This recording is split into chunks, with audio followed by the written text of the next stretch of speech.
Speaking of WCW, you pop back in for some matches here and there.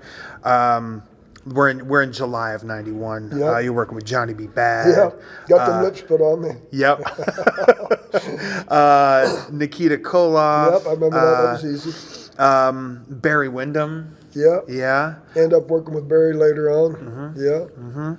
And I thought this was kind of fun. A very short-lived tag team called the Hardliners, which would have been Dick Slater and Dick Murdoch. Yes. And they were wearing the remember custodian-looking outfits. Yep. Yeah. I don't remember who my partner was. Yeah. But yeah. yeah.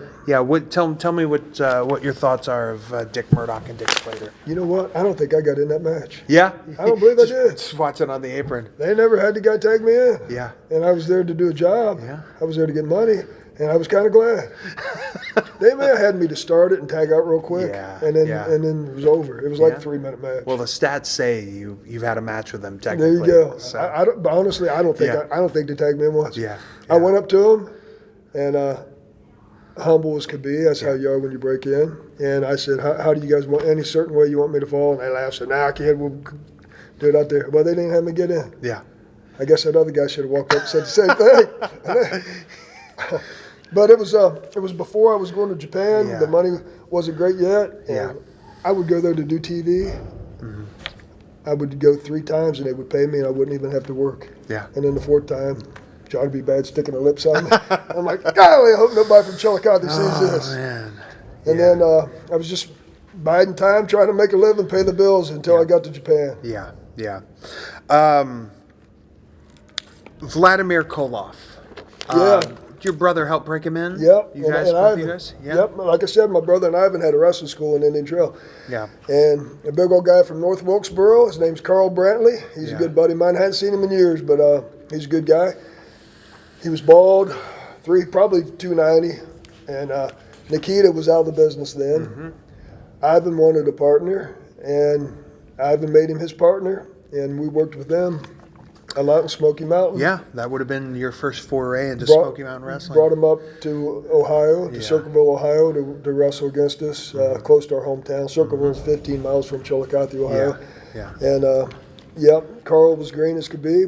He was a strong guy. He didn't necessarily have that bodybuilder look that Nikita had. Yeah. But he was a big dude. He's Yeah. probably 6'2" or 3", 290. Yeah. Did Ivan help him with the accent? Yes, he tried, yes. Oh, I'm so fascinated with that because just as a kid growing up, you don't question it. You know, you're like, oh, he's Russian or whatever. But then you go back and watch film and like, Russia has so many different accents. Like I got a funny story about him. Yeah, please tell me. Me and him went to this country bar, probably 1990, Coyote Joe's. It's still going. It's a popular. They had Joe Diffie headlining there. Yeah, and he had just put out that John Deere Green album or whatever it was, and he was getting to be, he's like the young upcoming star. Yeah. I'm standing there with this pretty blonde, and we got Carl Vladimir there. Yeah. And we're close to the stage, and the bass player for Joe Diffie, they take a break. He comes over and thinks it's Nikita. He said, Nikita Koloff. And Carl just went, He goes, man, I watch you. You're my favorite, man. He said, come on back to the bus with us. Me and that lady. Yeah. And Carl went back there. Yeah. And was drinking and partying with Joe Diffie. All of a sudden, I'm thinking, oh, Lord. Yeah. And Carl's from North Wilkesboro. He's got a major country accent. And he wasn't doing the Nikita accent. And I'm like, I don't feel right about this, but hey, got to party with Joe Diffie for a little while, got some free beer. Yeah. Hey, Koloffs, it's all in the same family. Yeah, so. that's right. If Ivan endorses you, you're okay, right? Yeah. Yeah, I love it. 1991, you've got your heart set on going to Japan. You and your brother go down to the school. You film a match. Yes. Tell me about this. Well, I knew I had to be aggressive. Yeah. I didn't want to sit there and look passive, and my brother was good. So I brought it right back to him. Yeah. We were both going at it. Yeah. And I was thinking about that tape about 6 months ago, thinking, I wish I could see that. Yeah. And it was aggressive. Is it out there anywhere? I haven't seen it. Okay. I haven't seen it in years. But me and him both went for about 15 minutes in that ring. Yeah. Without a crowd. Boom, Yeah. boom, back and forth, Japanese style. Yeah. I wasn't selling anything, really. Yeah. I was trying to look strong, so when he took it over there. Yeah. And So it was even harder than Japanese match because at least in Japan we sell. Yeah. You know, you gotta get heat on me. Hey man, I'm gonna sell. Yeah. But me and him would boom, boom, boom, boom. Yeah. And there's I believe we sent it to Lord Blair's, and Lord Blair's took it over. Yeah. But a few years later, Dory Funk Jr. was on the tour, and he said, "Do you know how you got booked over here?" Yeah. And I said, "Lord Blair's." And he said, "Well, that might have happened too." But he said, "I was on the bus with Giant Baba, and somebody from WCW that wanted to come in sent a match of me doing the job." Yeah. And Baba went, "I don't want him. I want him." And they go, "Well, that's Bobby Funk's brother." And then had Lord Blair's talking for me. Yeah. And Dory told me that's how I got booked. Wow. Yeah. Didn't even know that. I thought it was all just Lord Blair's sending that one tape. So I'll tell you a little story here. Did you ever see any footage of a pro wrestling Noah gaijin named Bison Smith? I did. Yeah. So Bison was a NorCal, Northern California guy, and Misawa and his crew came over there to scout some people and appear on some shows. Right. And they had kind of like tryout matches for Misawa to kind of see. And, Sure. And they had one guy they had their heart set on getting this guy booked for Noah, and Bison was still a young boy and was just the big guy there to kind of put the other guy over. Right. He took good bumps. He sold. Kind of got squashed, and then Misawa goes, "I want him." There you go. Yeah, and then he's just basically like, "This guy isn't established, but he's a big guy. He's got good ability. We're gonna take him. We're gonna build him into something big," and that's what they did. And they know he will make him look good. Yeah, he's got the ability to make somebody look good. Yeah, evidently that's what Baba liked about me. Yeah, well, it passed on to Misawa too. Yeah, and when we had that split over there, continued working for Mrs. Baba. Yeah. And somebody from Hawaii called me representing Noah, and they said, "We know you got to work for Mrs. Baba now because you got to have a job. Yeah. But do you think you might want to come over?" Yeah. And I'm trying to remember how it went down. Yeah. I think this may have been Ken. Was it Ken? Ken Hirayama? Ken called me. Yeah. His name was Ken. Yep. I didn't know if you. Yeah, Hawaii office. I always had to send my passport to him. I got you. Okay, so I asked for 1,000 more. Yeah. A week. Never heard from him. Yeah. I said, "I'll come, but I need 1,000 more a week." Yeah. I didn't know what to do. I called Johnny. Before they even called me, I was thinking about calling him. I called Johnny Ace up because he had left, went to WCW. I said, "Johnny, what would you do?" He said, "Man, that's a tough decision. Yeah. Mrs. Baba's got the money, and they got the TV, and they got all the guys. Yeah. I mean, we were left with great guys, Kawada, Fuchi. the referee, Kyohei we call Wada. him Kohei. We call him, he's there. Yep. He's still living. I saw him on Facebook. He had a birthday a couple days ago. He's still good, man. Yeah, he looks He's still good. roughing. And Tiger, the referee. Yeah. I mean, the ring announcer. Yep. I think that's it. Yeah. There might have been somebody else in that front office, but that left like 4 guys there. Yeah. And so I didn't know what to do. I didn't know. Yeah. But then they called me, and I had already decided. I asked for more money, and they weren't going to do that. Yeah. I was already making decent money. Yeah. But you always want to make more. Man, Japan is so tricky though, because all it takes is to switch one time, and then they use you one tour, and then you don't get to go back. So yeah. So let's go. Tell me all about your January '92, your first tour of All Japan. You're there with Bobby and Tommy. You got Stan Hansen, Joel Deaton, Johnny Ace, Billy Black, the Youngbloods, Richard Slinger, little 18, 19-year-old Richard Slinger, and Scott Armstrong. Yeah, tell me about this first tour. That was Scott's first trip, mine too. Yeah. I got ready for that like I was getting ready for the Olympics, or if not that I was ever in the military. Although I did try to join when I was 18, they turned me down because I have asthma. Oh man! Somebody said they only keep this was before big time computers. Yeah. Someone told me, some idiot told me they only keep records for a year. So wait a year. I waited a year and a week, and I said I want to join the Army, and they went, "We turned you down last year." So anyways, I wanted to join the Army, but. I've lost my train of thought. What was the question? You got ready for war. I was getting ready. I said, "Look, this is it for me. If I don't get a full-time job there, I'm gonna go do something else." Yeah. I said, "This is it." I was working out hard, doing the treadmill, eating great, running a couple miles a day. Yeah, I was even running sprints. I was watching tape. I was going to the different schools and working out like crazy. And when I got on that plane, I'm not kidding you. I said my first goal is to get ass back because a lot of guys don't. Mm-hmm. My long-term goal is to get 50 trips. Yeah. Massa told me the other day that I wrestled for All Japan 49 times, and then I had 2 for IWA, and then 1 for a military tour. Yeah, I've got it down here, 52 tours. Yes, man. So I made it. 52 tours. But I was on there. I said, I know I'm ready. Instead of going out having fun, I've been watching wrestling tape 3 hours a night. Yeah. Working out all day, training hard, and I knew this. You don't know you don't know completely until you actually do it, and it takes a couple years there too. But I knew I had an idea of this style because I watched so much tape, and I wanted to stand out.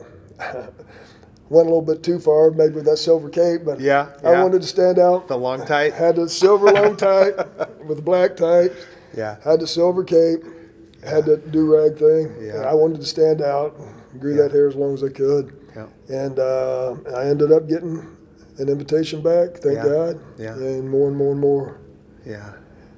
And the second trip was when I told you that they were going to put me and my brother back together. Yeah. And that went a different way. Yeah. Man, I'll tell you what, though, Cork and Hall, that first match. It was against Teranishi. Yes. Yeah. You want to talk about nerves. Thank God it was against Teranishi, and the finish was maybe 6 moves. Yeah. Thank God it wasn't like one of them. Oh. Later on. 8-minute finishes. 8-minute finish. Yeah. It was maybe 4, 5, 6, maybe 8 moves. It was easy. And then the second night, it was me, Tommy, and my brother against Mighty Inoue. Mm-hmm. I think Osako, who was a young boy, and I think we called him Young Inoue. His Masao Inoue. Yeah, you know these guys. Yes. Did you know that Osako, he had some neck problems, so he retired from the ring? Referee. He became their trainer. Yeah, right. So he's in the back taping everybody up. Oh, that's right. I heard that. Yeah. So when I met Asako, it took me a couple tours to realize it's the same guy that had been wrestling for Yes. Yeah. So it's always funny to look back on his in-ring work because I just know him as Doc. Hey, I'm Facebook friends with him. Yeah. And Massa Inoue, too. Mm-hmm. Yeah. He was a good guy. I loved working him. Yeah. There was a match out there. I don't know if it's on there anymore, but it was me, the Patriot, and Johnny Ace against Mizawa Akiyama and him. Yeah. And, man, we tore that house down at Corkin Hall. Yeah. It was a great long finish. And, that's a very special venue. It's a special venue. Gosh. And that's where I got over bigger than ever, which was an honor. And it's the honor is that sometimes they'll have 3 shows in the same day in the same building. That building gets so much wrestling. So many fans have just seen it all. So if you can make it there, you're doing something. And you go back through the hallway, people wrote their names in there. Yep. I never did. Did you ever write your name on there? I did. I should have. But they've covered everything up. Oh, they so I think my first tour, I could still see some. And the way the hallways are set up, sometimes you can walk up the steps to areas they don't use anymore. You can still see a little bit, but they mostly remodeled and covered all that up. I never did. I always thought I need to put my name up here, but I never did. I do. On my old digital camera, I have some pictures. There you go. It is hallowed wrestling area there. It's the best atmosphere, I think. Yeah. We wrestled at the Budokan a lot. It was a great atmosphere too. But I love Cork. Yeah. So Budokan is perfect for those main events when you can feel the people stomp on the ground. But Corkin is just on fire. There's 2,000 people there. It's packed just right in on top of you, up around the railing standing. I get goosebumps thinking about it. It's such maybe we'll go over there and wrestle one more time. Yeah, let's do it, man. We'll go eat some cream barbecue. Yeah.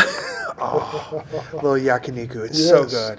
It's so good. And you don't even know, you're like, the way their architecture is, you don't even know what you're going into. You're in a building, you go upstairs, and it opens up, and you're like, oh my God, there's a restaurant in here.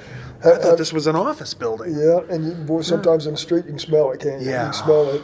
You can smell it. I love it. I miss Japan terribly. I remember, this didn't happen often. They were very gracious to us over there. But I remember one time the Patriot was with me, and there was about 5 of us. most of them big guys. Me, I was 6'4". Yeah. We open the door up and it's packed, and the guy goes, Tommy. Yeah. We're closed. Yeah. In other words, we weren't allowed to. Yeah. Dad was like, what the hell? Yeah. I was like, oh, forget it. Who wants to eat there anyways? Yeah. I use this as a universal symbol to people even over here that I'm like, they probably know what it means, but like, no more, please. Yeah. Oh, man. Oh, some of those places are so tight. And I know it. They don't want any guy gin in there, hogging up half the space. I know it. Did you ever go where you had to sit on the ground? Mm-hmm. Oh, man. I would always let your butts falling asleep, and you're like, I would always beeline for the wall. Yep. As soon as I saw it, I try to run over there so I have something. Or the little butt pads, you stack up like 3 or 4 of them. Yeah, you get some. Take your shoes off before you walk in there. Yeah. It was good. It was good. Ah, so good. Did you know Stan Hansen before the tour, or did you meet him over there? I met him at the Clash of the Champions in 1990. Yep. I went up to him. Of course, he didn't know me. I went up to him. We were standing out there in Asheville, and it's beautiful out there outside. You can, before the show. And I went up and told him who I was. And he's a great guy. He always was. Stan always did help me. And we talked for a while, and then I met him a year and 3 months later. Yeah. That's when Stan was working Tommy Rich a lot. Mm-hmm. Tommy get in the car because I was riding with him on that one tour. Oh, hell. Man, I wish he'd lighten up. He beat the hell out of me. Oh, man. Yeah, Stan was legendary. Stan helped me out over there. Stan helped me. Mm-hmm. Abdul the Butcher helped me. Yeah. Helped me out a lot. You got to work in Osaka in front of 6,000 fans. A lot of times. You worked with Baba. That had to kind of be intimidating. Yes. You're in there with the boss. Yes, it was. And guess what? After the Patriot left, they told me to switch colors. Well, that's how Stan helped me. Yeah. Patriot signed a contract with WCW. Yeah. I didn't think anything. I thought, well, I'll just keep on coming over as the Eagle. Yeah. And Stan pulled me aside one day and said, what are you doing? I said, I'm staying here. He said, are you sure? I said, well, yeah. He said, do they know that? I said, no. He said, you better go tell them. And I thought, yeah. So I went and had a talk with him. I said, I know my partner's leaving. I still want to stay here. Yeah. And they kept booking me, but they didn't want the red, white, and blue anymore because it was associated with Patriot. So I came up purple. Yeah. And stuff like that. Stan didn't have to help me. Yeah. He'd be like, who cares, But no, he pulled me aside, and if it wouldn't have been for that, I don't know what would have happened. Yeah. I mean, maybe they would have brought me, but it's nice. It's just these little things that will divert your path or keep you going strong.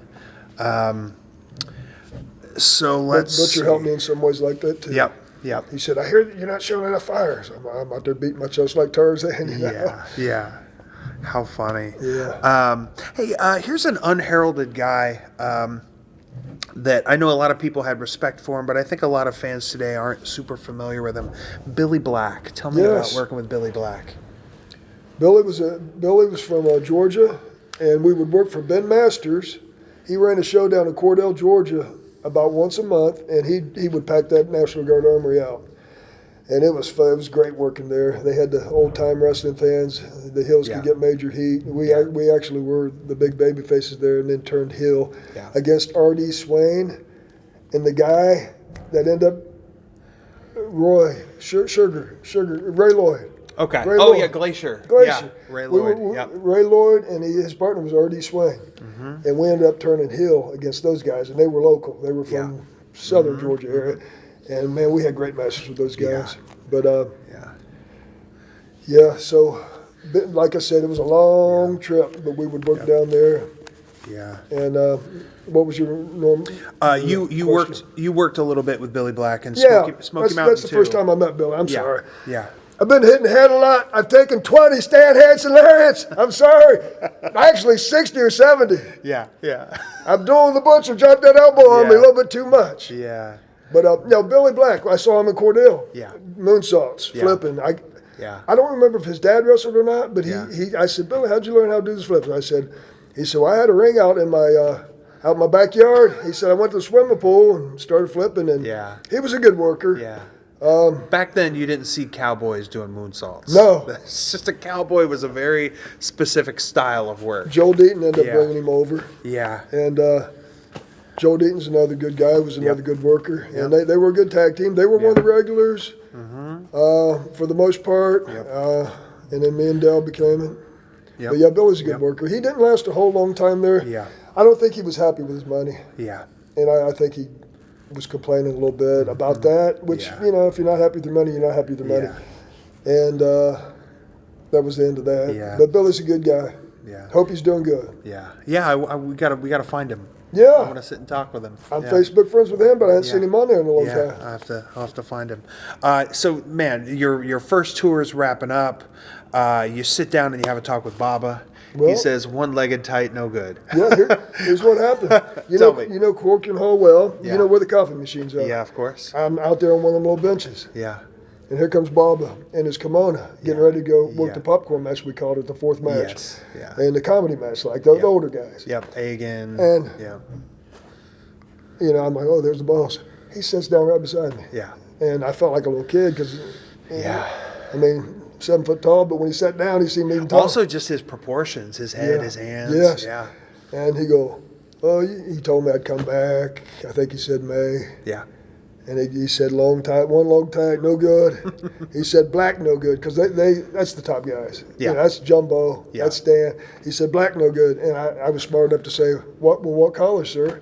And he goes, red, which is his color. Yeah, yeah. Red, so okay. So I kept the silver boots, kept the silver cape, but I started throwing it behind me. Yeah. Because it looked better than being like a tablecloth around Yeah. me, draped around me. Yeah. But got to go back on that Yeah. second tour in May. You could have started a group with Taue and Baba, the guys wearing Yeah, red. the red, yeah. You just got to take Baba's boots off.